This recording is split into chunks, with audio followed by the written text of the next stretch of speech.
Hello friends, welcome back to my channel helping hand Shruti. तो I hope आप सब लोग बहुत ही अच्छे होंगे। तो फ्रेंड्स, जैसा कि आप सभी जानते हैं कि जब से हमारा सुप्रीम कोर्ट का फैसला आया है कि बीएड अभ्यर्थी जो है वो प्राथमिक से बाहर हो गए हैं, तब से हमारे जो बीएड अभ्यर्थी हैं जिन्होंने बीपीएससी का फॉर्म फिल किया है वो काफी ज्यादा दुविधा में है कि उनको एग्जाम देना चाहिए या नहीं देना चाहिए। अगर वो एग्जाम दे देते हैं तो फिर इसके बाद उनका फ्यूचर क्या रहने वाला है, क्या रिजल्ट में भी उनको शामिल किया जाएगा या केवल एग्जाम बस उनसे ले लिया जाएगा और इसके बाद रिजल्ट से उनको बाहर कर दिया जाएगा। तो ऐसे बहुत से ही क्वेश्चंस हैं वो उन बच्चों के माइंड्स में चल रहे हैं। तो फ्रेंड्स, इस वीडियो में मैं आप लोगों को कुछ बताने वाली हूँ, तो प्लीज वीडियो को स्किप मत करिएगा, वीडियो को एंड तक जरूर देखिएगा। और अगर आप मेरे चैनल पर पहली बार आए हैं तो मेरे चैनल को सब्सक्राइब करिएगा, और अगर आपको मेरा वीडियो अच्छा लगता है तो मेरे वीडियो को लाइक करिएगा। तो फ्रेंड्स देखिए, जैसा कि बिहार राज्य की हम बात करें तो वहां पे बिहार राज्य की गवर्नमेंट का और वहां के शिक्षा आयोग का ये मतलब कर्तव्य बनता था कि जब से सुप्रीम कोर्ट का फैसला आया है ना, तो वो भी अपनी तरफ से कुछ नोटिस निकालते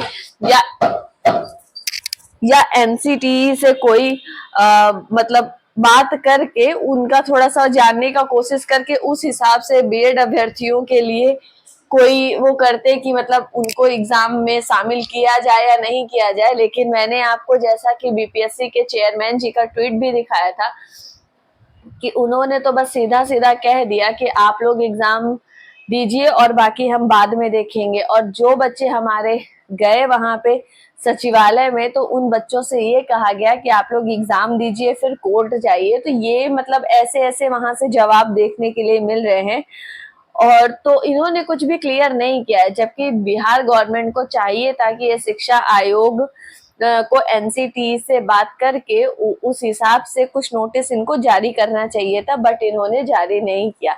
तो देखिए, ये आप स्क्रीन पे देख पा रहे होंगे, ये जो जजमेंट आया था सुप्रीम कोर्ट का, ये उसका है हमारा नंबर 5 में। आप देखिए, इसमें साफ साफ लिखा हुआ है, out of the 3 writ petition before 2, जो ये उसके बारे में है ना, जो हमारी बिहार में इससे पहले शिक्षक भर्ती हुई थी ना 2018 में, ये उसके बारे में है कि जो बिहार गवर्नमेंट ने निकाला था। तो मैं पूरा बताती हूँ, out of the 3 writ petitions before us two, और नंबर दिया है 137 of 2022 and 881 of 2022 are challenging the notification dated 28/6/2018 and the subsequent notification issued by the government of Bihar and UP respectively, calling for applications from eligible candidates including B.Ed। तो देखिए, इसमें मैं अगर आपको short form में बताऊं तो देखिए इसमें क्या लिखा हुआ है कि जो हमारा 2018 में जो भर्तियां आई थी तो उसमें भी हमारे बीएड अभ्यर्थियों को शामिल किया गया था। तो चूंकि ये 2018 का है और इसमें भी हमारी पिटीशन दायर हुई थी, आप देख सकते हैं पिटीशन नंबर भी दिया हुआ है। तो इस हिसाब से जो बच्चे वहां पे भी सिलेक्ट हुए हैं ना बीएड वाले, तो वो भी अब हटा दिए जाएंगे। सीधा सीधा लिखा हुआ है, आप पढ़ सकते हैं। तो और फिर जो सुप्रीम कोर्ट का हमारा पूरा जजमेंट आया था, तो देखिए सुप्रीम कोर्ट ने सीधा सीधा क्लियर कर ही दिया है। मैं आपको थोड़ा जूम करके दिखाती हूँ, ये देखिए, the notification dated 28/6/2018 is here by quest and set aside the writ petitions and all pending application stand disposed of the, मतलब इस जो ये फैसला सुप्रीम कोर्ट ने लिया, इसके बाद से जितनी भी पिटीशन पहले की थी वो सारी खारिज हो जाती हैं और यही वाला उनका डिसीजन लागू होगा। तो जो बच्चे 2018 में भी वो हुए थे, उनके उसमें भी बीएड वाले अभ्यर्थियों में संशय है कि उनको भी हटा दिया जाएगा।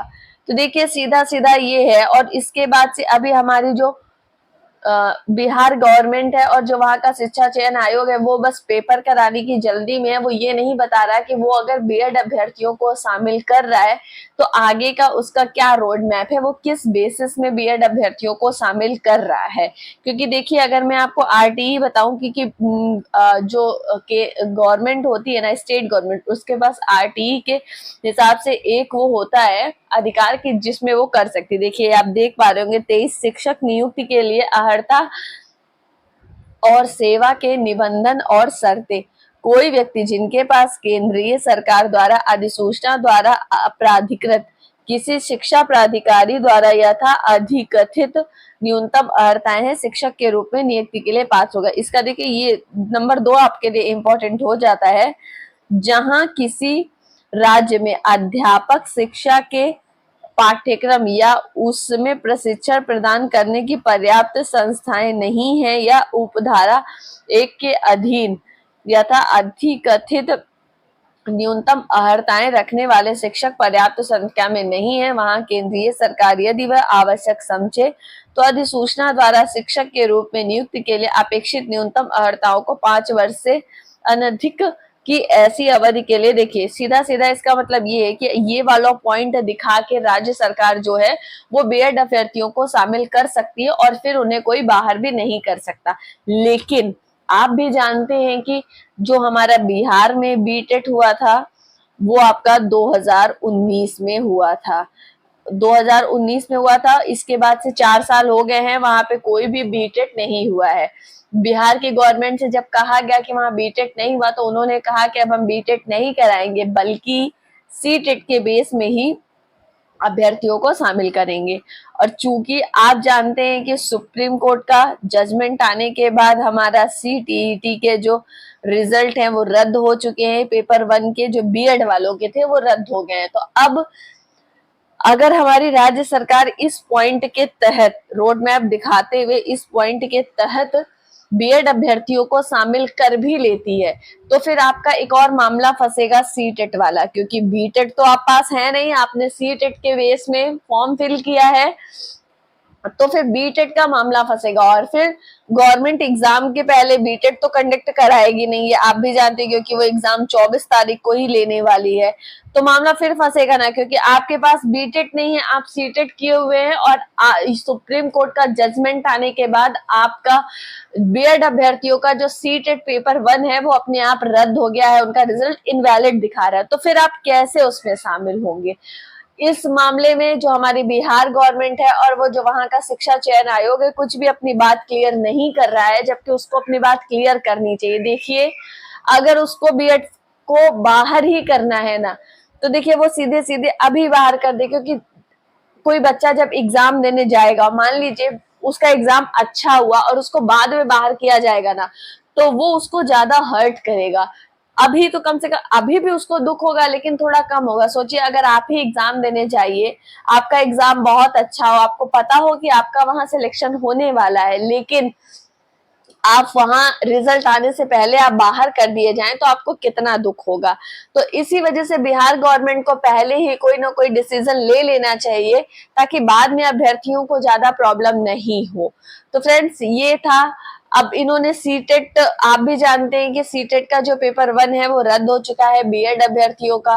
बिहार की गवर्नमेंट केवल पेपर कराने की जल्दी में है, वो इसलिए कि वो परीक्षा के पहले ना कोई तमाशे नहीं चाहती, क्योंकि अगर एक बार ये पेपर ले लेते हैं ना तो देखिए ये कोर्ट केस हो जाएगा इनके ऊपर, क्योंकि सुप्रीम कोर्ट ने सीधा सीधा अपना जजमेंट सुनाया है कि बीएड अभ्यर्थी बाहर है और ये सुप्रीम कोर्ट के अगेंस्ट जाएंगे, एग्जाम कराएंगे बीएड अभ्यर्थियों को शामिल करके। तो इस वजह से केस तो होना है। और फिर रिजल्ट निकालने में देखिए डीएलएड वाले बच्चे कोर्ट चले जाएंगे, वो सीधे सीधे पटना हाई कोर्ट चले जाएंगे कि भाई जब बीएड अभ्यर्थियों को बाहर कर दिया गया है तो फिर उनसे एग्जाम लेके रिजल्ट क्यों डिक्लेयर किया जा रहा है, तो वो बच्चे कोर्ट चले जाएंगे। आप भी जानते हैं कि भर्ती आजकल कोर्ट में कितनी फंसी रहती है और पटना हाई कोर्ट बिल्कुल भी समय न लेते हुए पहले ही दिन जजमेंट सुना देगी, क्योंकि सुप्रीम कोर्ट तो पहले ही बाहर कर चुका है।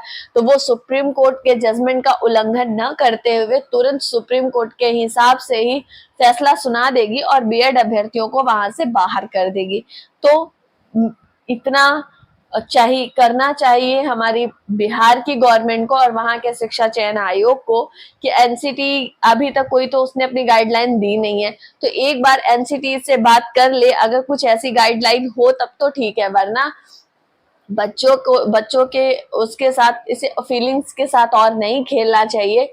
सीधा सीधा इसको क्लियर कर देना चाहिए कि बीएड वाले अभ्यर्थियों को किस बेस पे ये शामिल करने जा रहे हैं एग्जाम में, क्योंकि मैंने आपको दिखाया कि आरटीई के हिसाब से शामिल कर सकते हैं, लेकिन आपके पास तो सीटेट भी नहीं है ना, आपका तो सीटेट इनवैलिड हो गया, बीटेट आप पास किए नहीं होंगे, क्योंकि अदर स्टेट के अभ्यर्थियों का तो बीटेट होगा ही नहीं, बिहार में कुछ बच्चों का बीटेट होगा। आप भी सोचिए ना, 2019 में हमारा लास्ट बीटेट हुआ था, अभी 2023 चल रहा है, 4 साल हो गए, हमारा बीटेट नहीं हुआ, तो मोस्ट ऑफ बच्चे जो होंगे उन्होंने सीटेट के बेस में ही फॉर्म फिल किया होगा। तो प्रॉब्लम यहाँ आके फंसती है ना, तो इनको थोड़ी सी अपनी चीजें क्लियर करनी चाहिए कि इनका आगे का रोड मैप क्या रहने वाला है, किस बेसिस पे ये बीएड अभ्यर्थियों को शामिल करने जा रहे हैं, इनको अभी ये चीज क्लियर करनी चाहिए। तो फ्रेंड्स, ये था आज का वीडियो। मैंने अपने हिसाब से आप लोगों को काफी कुछ समझाने का, दिखाने का कोशिश किया। अगर आप लोगों को मेरा वीडियो अच्छा लगा और समझ में आया हो तो प्लीज मेरे वीडियो को लाइक करिएगा, और अगर मेरे चैनल पर पहली बार आए हैं तो मेरे चैनल को सब्सक्राइब करिएगा। तो फ्रेंड्स, मिलते हैं अपने अगले वीडियो में।